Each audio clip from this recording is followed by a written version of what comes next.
오늘 우리가 읽었던 마가복음서 7장에 보면 예수님께서 청각과 그리고 말을 좀 어눌하게 하시는 분을 고쳐주시는 장면이 나옵니다. 이 장면을 묘사한 구절을 다시 한번 읽어드리면 이렇게 기록되어 있습니다. 손가락을 그 귀에 놓고 침을 뱉어서 그의 혀에 손을 내셨다. 이 말씀을 한번 이렇게 머릿속에 상상해 보십시오. 예수님께서 자기의 양손을 귀가 들리지 않는 청각장애인의 귀 속에 이렇게 넣으시는 겁니다. 그리고 침을 뱉으셨습니다. 근데 이게 손가락을 빼고 뱉으셨는지 아니면 손가락을 넣은 상태에서 뱉으셨는지는 헬라어 본문상 잘 모르겠어요. 왜냐하면 이례적인 사건인데 동시에 일어났는지 잘 모르겠습니다. 만약에 손을 넣은 상태에서 침을 뱉으셨다면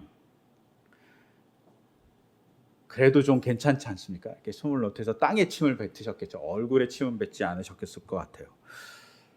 땅에 침을 뱉었다는 건 그가 그동안 힘들었던, 그를 괴롭혔던 악한 것들을 막는 모습일 수 있습니다. 근데 만약에 손을 빼셨다면 손에다 침을 뱉으셨을 가능성이 있습니다. 그래서 우리 성경은 이렇게 정확하게 얘기하지 않지만 공동번역이나 쉬운 성경, 그리고 일부의 영어 성경들 중에 뭐 NAS 같은 이런 영어 성경은 예수님께서 손에다 침을 뱉었다라고 분명하게 밝히고 있어요. 그리고 그 침을 뱉은 손으로 어떻게 하시냐, 그 말을 제대로 못하고 듣지 못하는 사람의 혀를 잡으신 거죠. 근데 정말 손에다 침을 뱉고 혀를 잡았을까? 뭐 이런 의구심이 들지 않습니까? 근데 이럴 가능성을 보여주는 본문이 있어요. 마가복음 그 다음 장 8장에 보면 시각장애인을 치유하는 장면이 뒤에 나옵니다. 근데 시각장애인을 치유하실 때 예수님이 그의 눈에 침을 뱉어버려요. 그래갖고 그 침을 뱉은 것을 씻게 하셔서 고쳐주시는 모습이 등장합니다. 그렇다면 이 공동번역 혹은 쉬운 성경 그리고 영어 일부의 성경이 번역한 대로 손에다 침을 뱉으실 가능성이 있습니다. 한번 이 장면을 생각해 보세요. 되게 우습기도 하고 묘하기도 하고 이렇게 얘기하면 좀 얌전하게 얘기한 거죠. 사실은 솔직히 말하면 더럽죠. 더럽고 되게 어떤 면에서는 엽기적이죠. 이 엽기적으로 행동하셨던 되게 비위상적인 치유 방법을 왜 하셨을까요? 그리고 요 사이 우리가 만약에 지금 코로나 같은 상황이 그 당시에 있었다면 아마도 누군가가 침을 뱉고 혀를 이렇게 만지면 난리가 났을 겁니다. 아마 그런 사람은 아마 그 일을 하자마자 몰매를 맞지 않았겠습니까? 일반적인 경우일지라도 지금에서 보면 되게 더럽고 비위생적입니다. 만약에 우리 아이가 약간 장애가 있습니다. 그런데 누군가가 고쳐준다고 막 침을 뱉으면서 막 고쳐주면 아마 좋아하지 않을 것 같아요. 되게 처음엔 꺼림직하지 않겠습니까? 근데 예수님이 왜 이런 행동을 하셨을까? 이렇게 왜 과하게 하셨을까? 많은 의문이 듭니다. 사실 예수님의 치유 사건을 보면 여러 가지 경우들이 있습니다. 로마의 병사 하인이 아팠습니다. 백부장의 하인이 아팠던 거죠. 그럴 때 예수님은 말로 치유해 줍니다. 날 거라고. 말하자마자 낫습니다. 또한 혈루증 든 여인은 어떻습니까? 예수님이 고쳐주려고 하는 의도를 갖지 않았는데 여인이 예수님의 옷을 만지자마자 치유됐습니다. 또한 이런 기록은 여러 번 반복됩니다. 예수님의 옷, 심지어 그림자. 뭐 이런 것들이 지나갈 때 사람들이 그것을 해서 치유됐다고 얘기합니다.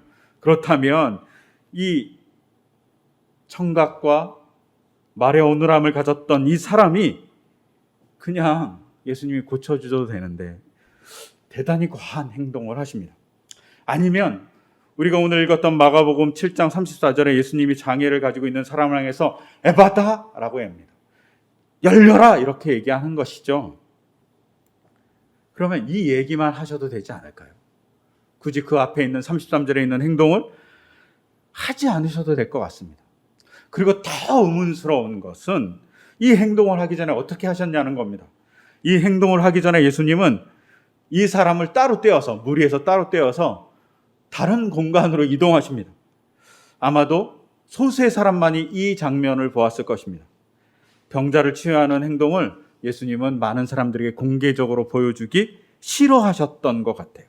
그래서 비공개적인 행동을 하십니다. 그런데 고대 사회의 많은 문헌들을 보면 이런 행동은 치유의 행동이긴 했습니다. 그리고 이런 치유의 행동을 통해서 사람들에게 나는 이렇게 치유의 능력이 있다는 것을 보여주는 어떤 상징적 행동이기도 했습니다. 이것이 유대 땅만 있었지 않았어요. 유대 땅에도 이런 기록들이 랍비 문헌에 많이 나옵니다. 그런데 이게 헬라 문화권에도 있어요. 그래서 타케투스라는 역사학자가 역사라는 책을 썼습니다. 이 역사라는 책에 주 70년 예루살렘을 망하게 했던 베스파티우스라고 하는 베스파시아누스라는 황제가 있었습니다. 이 황제가 주 70년경에 어디 있었냐면 이집트의 알렉산드리아라는 곳에 있었습니다. 왜? 곡식을 구하기 위해서. 로마의 곡식을 많이 걷어들이기 위해서 로마에서 이집트에 있었던 것이죠. 그리고 이 사람이 69년에 황제로 임명받았습니다. 언론에서 투표해서 황제가 된 거죠. 근데 70년에 곡식을 구하기 위해서 알렉산드리아 갔다가 그 곡식을 구하는 일을 막 하는데 갑자기 한 사람이 이 베스파시아누스라는 황제의 발 앞으로 막 뛰어옵니다. 그리고 한 가지 간청을 합니다. 자기가 신의 신탁을 들었다는 겁니다. 그러면서 황제가 제 눈에 황제의 침으로 제 눈알을 발라주면, 황제의 침으로 제 볼을 비벼주면 제가 앞을 보지 못하는 사람인데 앞을 보게 될 거라는 신탁을 받았다고 얘기하는 겁니다. 또 한 사람이 나타납니다. 자기 팔이 아프다. 황제가 침을 발라주면 나을 거라고 얘기를 듣게 됩니다. 이 상황이 정말 당황스러웠던 것 같습니다. 그래서 베스파시아누스가 대단히 망설입니다. 두 가지 이유입니다. 하나는 자기가 치유하지 못하면 조롱거리가 된다는 겁니다.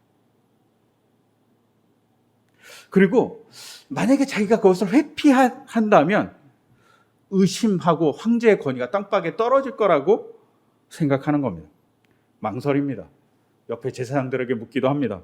그리고 황제가 신탁이 있었으니까 발라주라고 제사장들에게 얘기를 들었던 것 같습니다.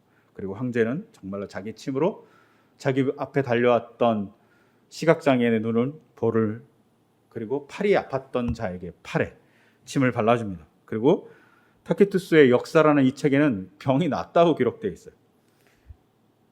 고대 사회에서 이렇게 침은 치유의 능력이 있다라는 얘기를 가끔 어떤 우화나 신화 같은 데서 얘기합니다. 심지어 역사라고 쓴 책에서도 얘기합니다. 이건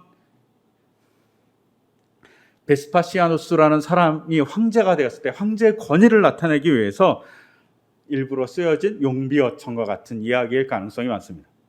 근데 이렇게 쇼든 진짜든 간에 이런 침으로 누군가를 치유해줬다는 행동을 공개적으로 나타냅니다. 왜? 황제의 권위를 살려주기 위해서입니다. 소문을 일부러 낸 거죠. 소문을 일부러 냈으니까 역사라는 책에도 기록된 겁니다. 황제를 신격화하는 것이 중요했기 때문입니다. 그런데 예수님은 메시아입니다. 그 메시아이신 예수님이 메시아성을 드러내는 좋은 교회인데 예수님은 치유의 행동, 침을 발라서, 그리고 침 바른 손으로 혀를 잡아서, 그리고 귀에다 손가락을 끼워 넣는 그 행동을 보여주지 않습니다. 대단히 비공개적인 행동을 합니다. 저는 이 비공개적인 행동이 예수님께서 왜 그렇게 엽기적이고 어쩌면 우리의 현대적 시각으로는 더럽고, 그리고 그 당시에는 놀라운 퍼포먼스인 귀에다 손을 넣고 침을 뱉고 혀를 만지는 그 일을 왜 하셨는지를 보여준다고 생각합니다. 즉, 비공개의 힌트가 있습니다. 이 비공개의 힌트는 4가지 정도로 신학자들이 얘기합니다. 첫째, 왜 비공개했냐고 신학자들이 정리했는데, 첫째는 치유의 기법을 숨기려고 했다라고 얘기하는 신학자들이 있습니다.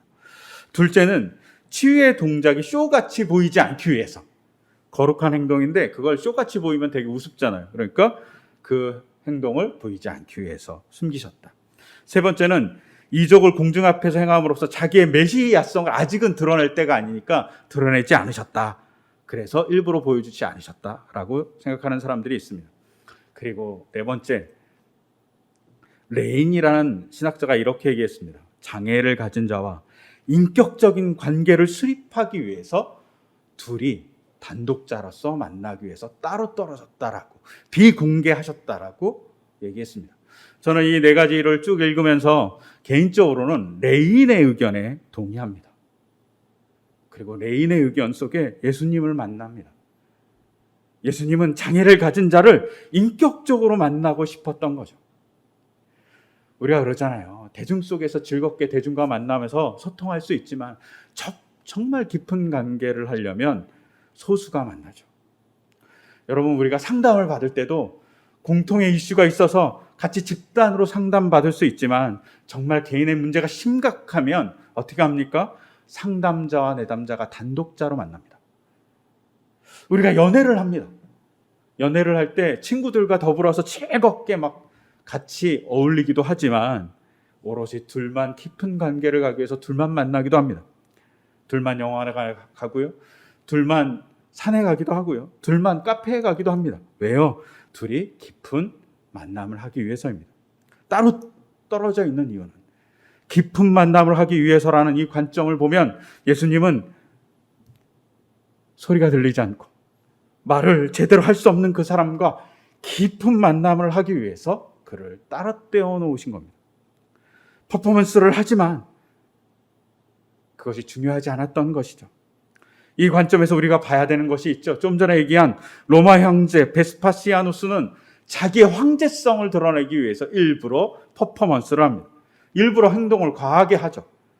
그런데 예수님은 거기가 중요하지 않습니다. 아픈, 소리가 들리지 않고 말을 제대로 할 수 없는 그 사람이 중요합니다. 그 사람과 제대로 만나는 것이 중요합니다. 그래서 그를 따로 떼어놓고 그를 만납니다. 키에로코게로라는 철학자가 이렇게 얘기했습니다. 신 앞에 선 단독자가 진정한 자아이다. 신 앞에 선 자신의 모습을 제대로 볼 때 진정한 자아를 본다는 거죠.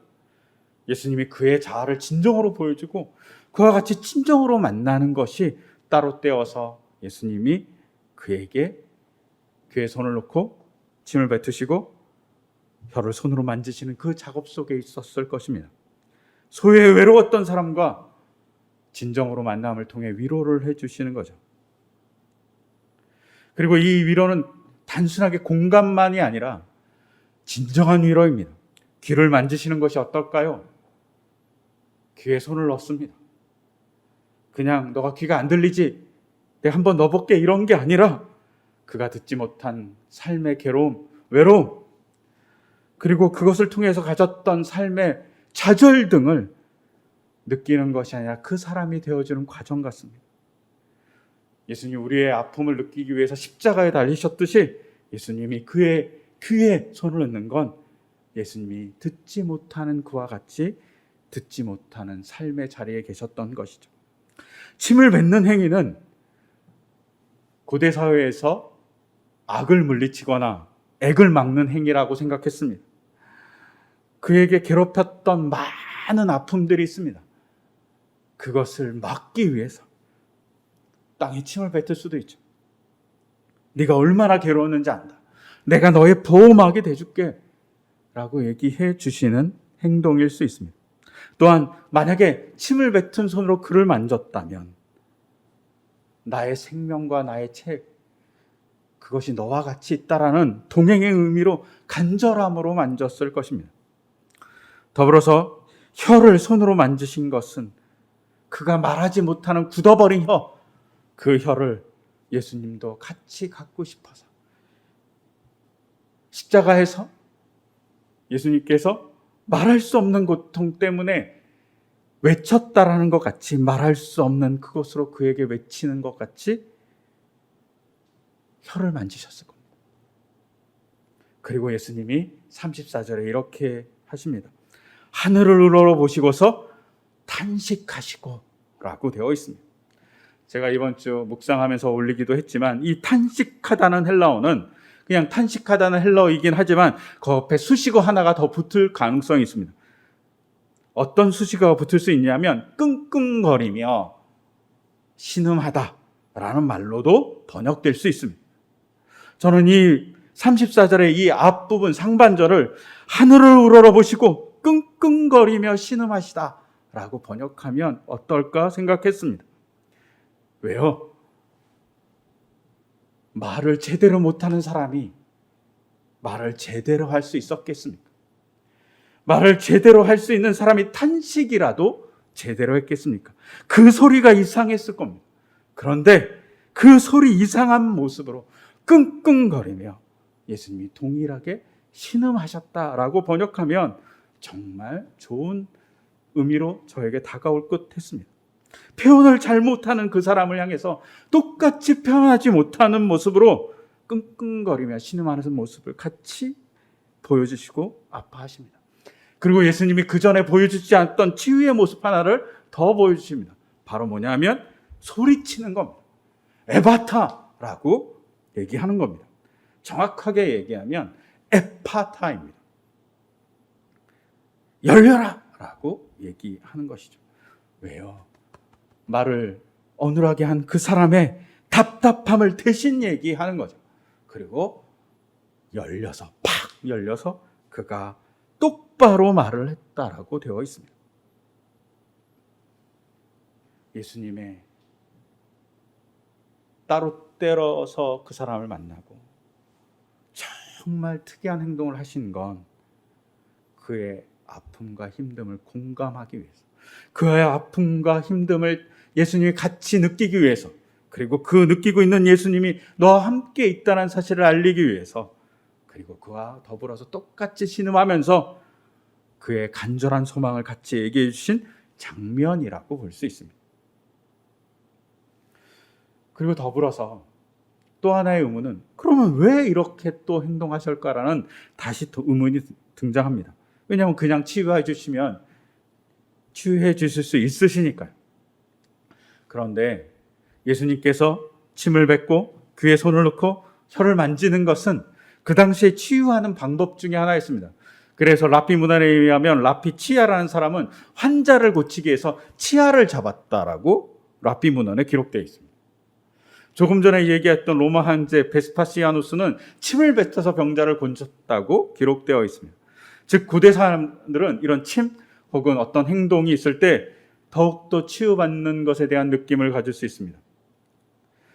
오랜 시간 귀가 들리지 않고 오랜 시간 말을 더듬었던 사람에게 그가 고쳐질 거라는 믿음은 너무나도 약해져 있었겠죠. 그 믿음에 예수님께서는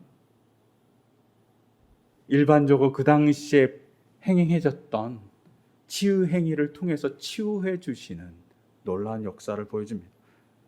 이것은 그의 눈높이에 맞춰준 거죠. 귀가 들리고 말을 제대로 하고 싶었던 그가 그 행위를 통해서, 눈에 보이는 예수님의 그 행위를 통해서 고침을 받았을 겁니다. 말로는 들리지 않았을 거 아닙니까? 그러니까 예수님은 말로 제대로 들을 수 없는 그에게 행위를 통해서 눈높이를 맞춰주셔서 고쳐주시는 놀라운 역사를 보여줍니다. 예수님의 행위는 눈높이를 맞춰주신 치유의 사역입니다. 들리지 않는 자에게 행동을 보여주시는 눈높이 맞춘 사랑입니다. 오늘 읽었던 이런 모습을 바울과 또 한 사람, 우리가 읽지 않았지만 베드로가 갖고 있습니다.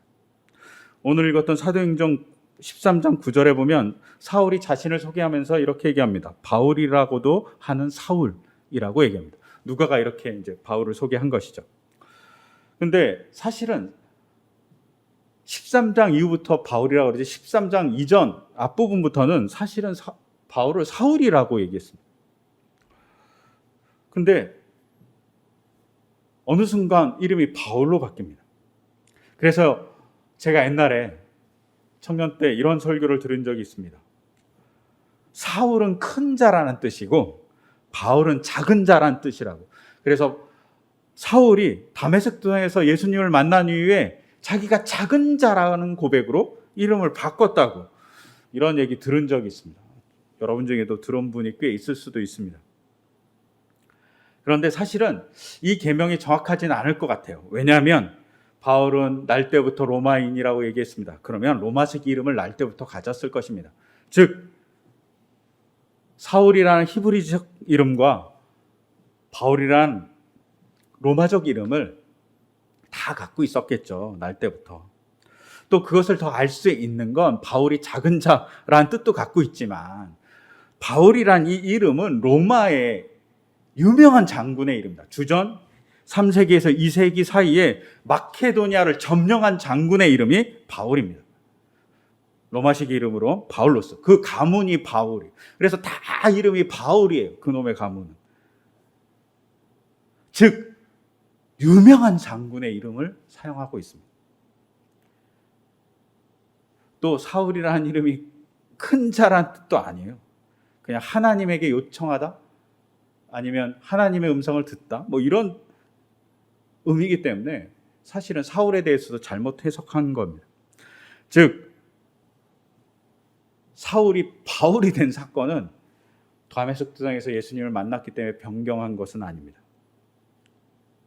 그리고 바울이란 이름의 뜻은 사실은 작은 자란 뜻도 있지만 다른 뜻 하나 더 있어요. 겸손한 자란 뜻이 있습니다. 즉 겸손한 사람, 훌륭한 사람 이런 뜻을 갖고 있어요. 그러니까 로마식 이름으로 정해줄 때 그의 아버지는 바울루스라는 장군의 이름을 생각했을 수도 있고 그리고 겸손한 자로서 살아가기를 소망하면서 바울이라고 지었을 수 있습니다. 그런데 이렇게 바울이 자신의 이름을 바울이라고 얘기한 시점은 언제냐? 이방에 선교할 때부터입니다. 유대인과 상대할 때는 사울이라고 얘기했습니다. 여러분, 사울은 바리새파인이었고요. 정말 율법에 충실했던 사람입니다. 정말 유대인이었어요. 그러면 정말 유대인이었던 이 사울이 로마식 이름을 썼을까요? 유대인들한테. 로마식 이름을 쓰려고 할 때마다 부끄러웠지 않을까요? 자기 아버지가 자기가 로마인이라고 얘기하는 것을 바리새인으로서는 너무나도 부끄러워했을지 모릅니다. 그걸 숨겼을 거예요. 그런데 그가 이방의 선교를 할 때는 그 이름을 들고 나옵니다. 왜요? 사울은 유대식 이름이기 때문에 선교하기 부적정했습니다. 그래서 자신의 이름을 로마식 이름인 바울이라고 얘기합니다. 어쩌면 이 속에 마게도니아를 점령한 그 장군을 생각하면서 복음이 이 땅을 다 점령했으면 좋겠습니다라는 고백이 포함되어 있을지도 모릅니다. 바울은 유대인으로서는 부끄러웠던 바울이라는 이름을 선교를 위해서 과감하게 씁니다. 이방인과 눈을 맞추기 위해서. 이방인을 사랑하기 때문에. 여러분 또 하나의 이름은 베드로입니다. 여러분 베드로, 베드로지 뭐 이렇게 생각합니다. 근데 요한복음 1장 42절을 보면 이렇게 기록되어 있습니다. 예수께서 보시고 이르시되 내가 요한의 아들 시몬이니 장차 게바라 하시리라. 게바는 번역하면 베드로라 라고 얘기됩니다. 여러분 베드로는 유대 이름이 아닙니다. 베드로는 헬라어입니다. 그리스식 로마식 이름인 거예요. 헬라어니까 이제 헬라식 이름이죠. 원래 베드로의 유대식 이름은 게바입니다. 게바. 게바를 번역하니까 베드로가 된 거예요. 어쩌면 베드로는 매번 유대 땅에서 게바라고 들었을 겁니다. 그런데 그가 어느 순간 베드로라고 얘기합니다. 성경도 그를 게바라고 부르지 않습니다. 성경을 읽는 독자에게 반석이 된 사람에 대한 얘기. 예수님을 믿음으로 인해서 제자 중에 반석이 된 사람이라는 걸 잘 드러내기 위해서 그의 이름을 게바라고 얘기하지 않고 헬라어를 써서 베드로라고 얘기합니다. 왜요? 그 당시 헬라 문화권의 사람들에게 주님의 복음을 전하기 위해서 유대식 이름을 내려놓고 헬라식 이름을 사용하는 겁니다. 눈높이를 맞춰주는 거죠. 이 모습은 예수님께 배웠을 겁니다. 귀가 들리지 않고 말을 제대로 못하는 사람에게 퍼포먼스를 보여주면서 치유해 주셨던 눈높이를 맞춰주시는 예수님, 그리고 공감해 주시는 예수님, 따로 떼어서 그와 깊은 대화를 하는 예수님을 만났기 때문일 겁니다. 이것은 우리에게도 같이 다가올 거라고 생각합니다. 귀가 들리지 않고 말을 못하는 사람, 그 사람 얼마나 괴로웠겠습니까? 이러지도 못하고 저러지도 못하는 사람입니다. 이 답답함이 어쩌면 우리의 답답함일지 모르겠습니다. 자본의 논리에 지배되는 사회에 살면서 우리가 제대로 저항하지 못하면서 살아갑니다. 목구멍이 포도청이어서 내가 꿈꾸는 것도 제대로 못하고 쉬는 것도 제대로 할 수 없습니다. 자기의 여가는 사라지고 가족을 위해서 살아야 될지도 모릅니다. 일상이 조금은 몸이 건조해진 우리의 삶일 수도 있습니다. 교육도 마찬가지입니다. 경쟁이 아닌 아이의 제대로 된 인성을 갖고자 교육해야 된다고 얘기하지만 아이가 먹고 살기 위해선 경쟁에 내몰 수밖에 없습니다. 어쩌면 학원을 뺑뺑이로 돌려야 되고 어쩌면 과외를 불러야 될지도 모릅니다. 자본이 교육을 시키면 안 된다고 얘기하지만 우리는 그 갈등 안에 있습니다. 돈으로 교육시켜야 되나? 라고 고민합니다. 이건 저도 예외가 아닙니다. 저희 아이를 학원에 보내지 않았지만 항상 고민하거든요. 또한 코로나19의 상황도 마찬가지입니다. 사회적 거리두기 지켜야죠. 근데 자영업자에게는 생계가 달렸습니다. 이거 어떻게 해야 될지 모르는 것이죠. 사회적 거리 소중하지만 내가 먹고 사는 문제가 눈앞에 있을 때 우리는 답답한 일상 앞에 있습니다. 소리를 듣지 못하고 말을 못하는 그와 동일한 거죠. 우리는 사회적 거리를 통해서 답답한 일상을 계속 가고 있습니다. 답답한 일상에 햇빛이 들어오기를 바라고, 혹은 사람과 만나서 스트레스를 풀기도 하고, 혹은 영화를 보고, 혹은 음악회를 하고 싶고, 여행도 가고 싶습니다. 그런데 이걸 멈춰버렸습니다. 너무 답답하죠. 이러지도 못하고 저러지도 못하는 우리의 상황입니다. 정보의 홍수도 마찬가지입니다. 너무 많은 정보가 옵니다. 뭐가 진실인지 알 수가 없습니다. 가치가 혼돈스럽습니다. 이 책을 읽으면 저 책이 맞는 것 같고, 저 책을 읽으면 이 책이 맞는 것 같고, 막 이런 상황이 발생합니다. 교회도 마찬가지입니다. 여러분, 교회를 여러 가지로 돌릴 수 있는 방법이 많이 있습니다. 프로그램을 막 운영할 수 있어요. 계획도 있어요. 그런데 교회가 본질적으로 왜 있는지 고민하기 시작하면 그런 것들을 하기 쉽지 않습니다. 말씀에 대해서 진지하게 보면 조금 전에 얘기한 자본, 먹고 사는 것, 교육, 사회적 거리두기, 이 모든 것이 우리에게 짐이 됩니다. 우리에게 판단의 기준이 대단히 고민스러운 아픔 앞에 있습니다. 이러지도 못하고 저러지도 못하는 상황에 있습니다. 그때 귀가 들리지 않고 말을 제대로 못했던 그 사람의 상황과 별 다르지 않다고 생각합니다. 그런 우리에게 다가오시는 예수님이 있습니다. 그리고 이렇게 얘기하죠. 내가 십자가에 꼼짝 달싹하지 못하도록 달려 있었을 때 아무것도 할 수 없는 십자가가 구원의 힘이었다고. 아무것도 할 수 없는 십자가에 박혀있는 내가 너의 귀에 손을 얹고 침을 뱉고 혀를 만져주는 자라고.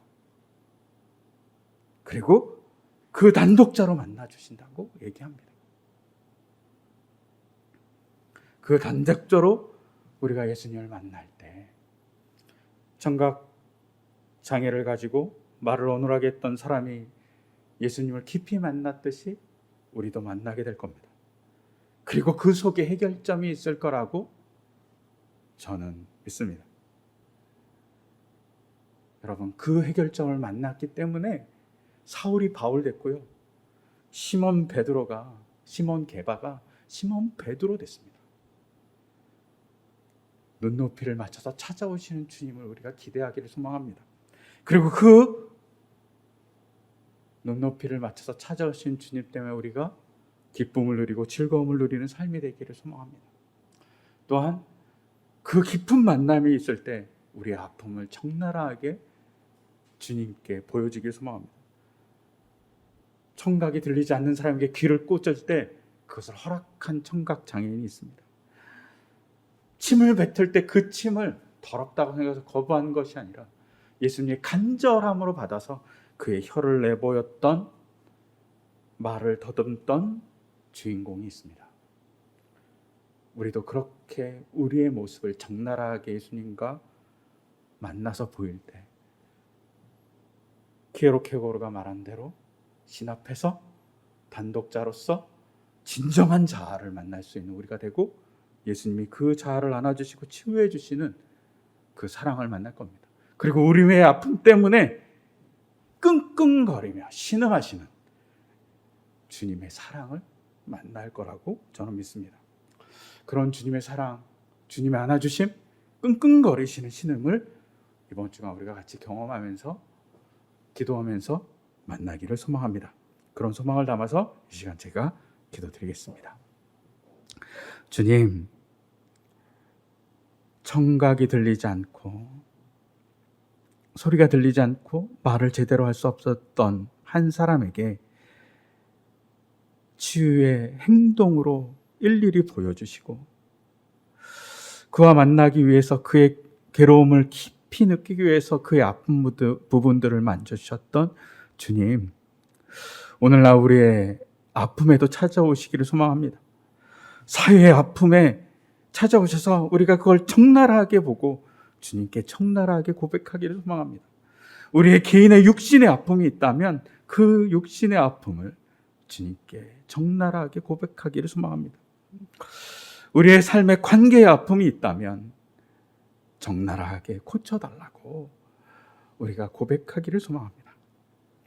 우리 내면의 아픔이 있다면 내면의 아픔에 오신 주님께 우리의 내면을 적나라하게 보여주고 주님이 그 내면을 보시고 끙끙거리며 아파하시며 신음하시는 소리를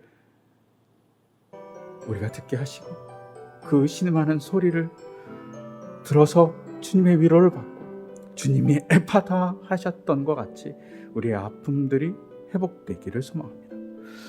주님, 이번 주간 우리에게 찾아오시고 우리를 만나주시기를 간절히 소망합니다.